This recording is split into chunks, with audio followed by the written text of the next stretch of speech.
Hoje vamos conversar um pouco sobre aspectos gerais para o cuidado nos pacientes em uso de drogas vasoativas.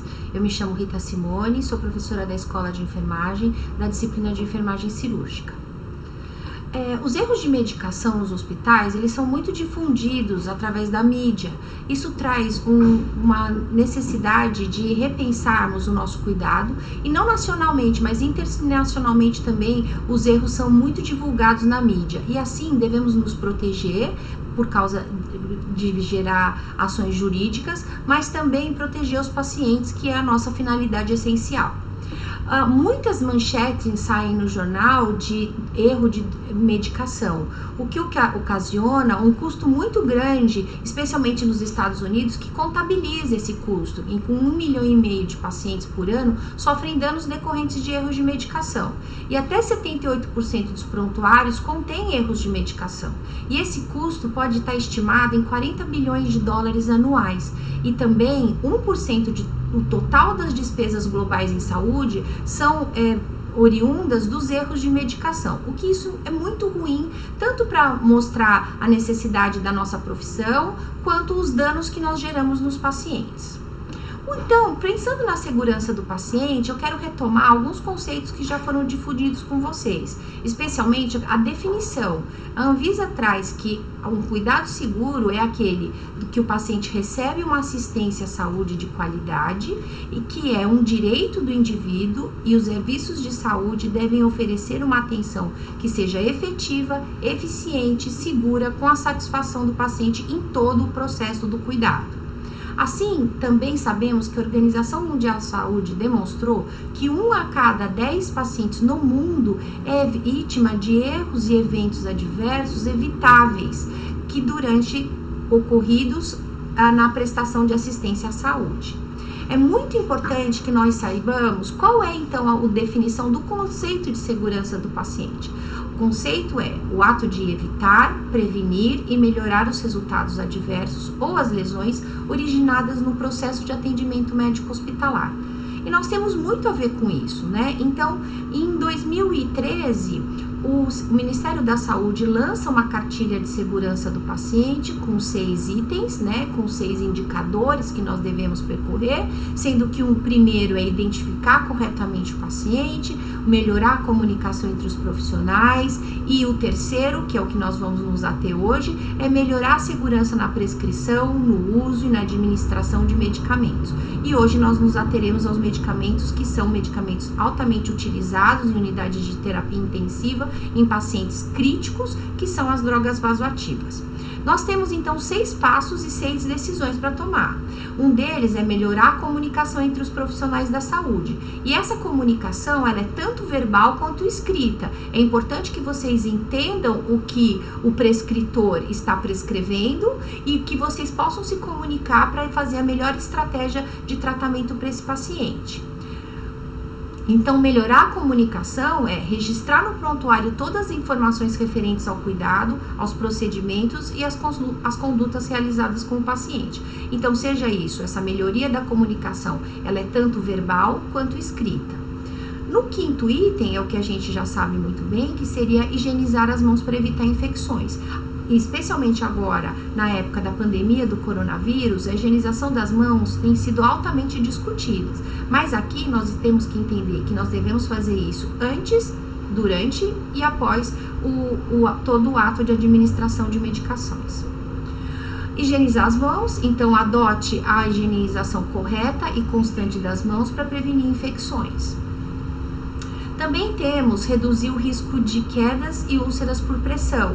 É importante que a gente entenda que essas drogas, apesar de serem drogas que nós vamos discutir ao longo do tempo, que vocês vão ver que ela tem efeitos que esperamos em pressão, em melhoria da frequência cardíaca, elas também podem serem desencadeadoras de lesões por pressão, especialmente de extremidades. Então, avalie os pacientes com relação ao risco de lesão por pressão, estabelecendo, então, ações preventivas. Ah, mas eu vou fazer isso, Simone, para pacientes que estão recebendo droga vasoativa, eu tenho que pensar nisso também? Tem. Como eu disse anteriormente, as drogas vasoativas podem ser preditoras de um aumento de lesão por pressão. As drogas vasoativas, então, são substâncias que apresentam efeitos pulmonares, cardíacos e vasculares, que sejam eles diretos ou indiretos, têm efeito rápido e curto para fazer a ação e também para deixar de fazer a ação. Então é muito importante que a gente entenda que esse efeito rápido e curto significa quando eu instalo essa droga, ela começa a fazer efeito em 1 a 2 minutos, mas se eu deixar de infundir essa droga, ela também deixa de ter efeito em 1 a 2 minutos. E atuam com resposta dose dependente. O que significa dose dependente, Simone? Significa a quantidade de dose prescrita e espera-se que haja uma resposta.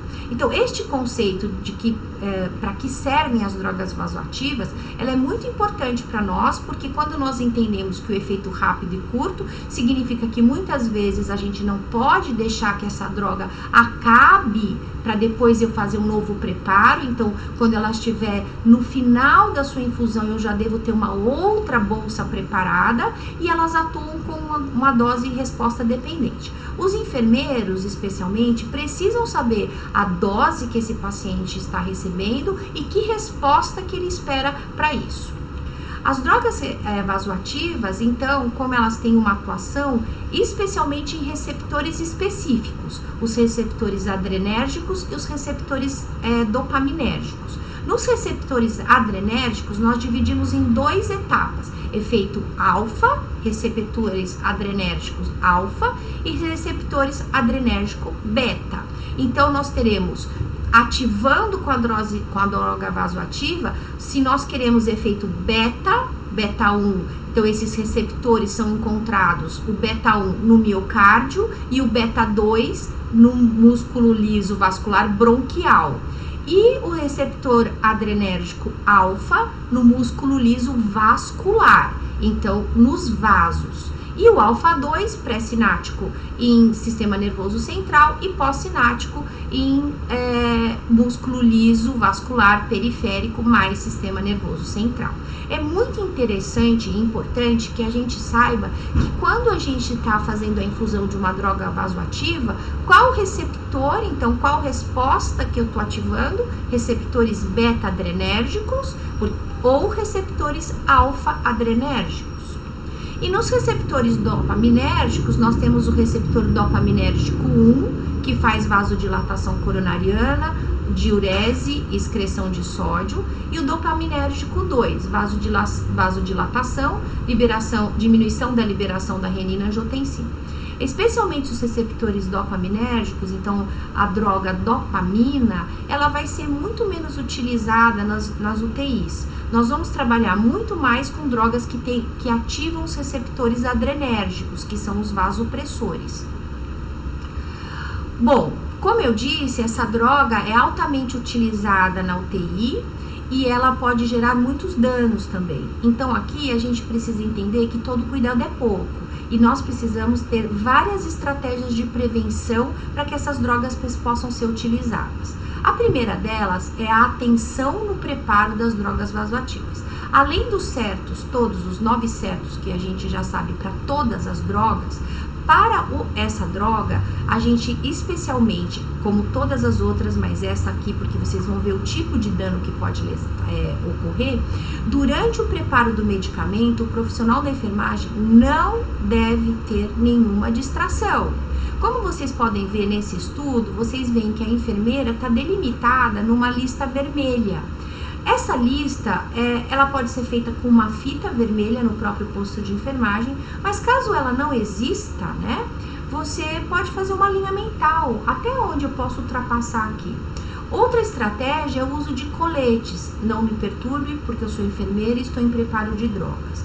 Vocês podem ver que nesse estudo, após a instalação ou do colete ou da linha, vocês viram quanto que azul era quanto era a ocorrência e vermelho a interrupção.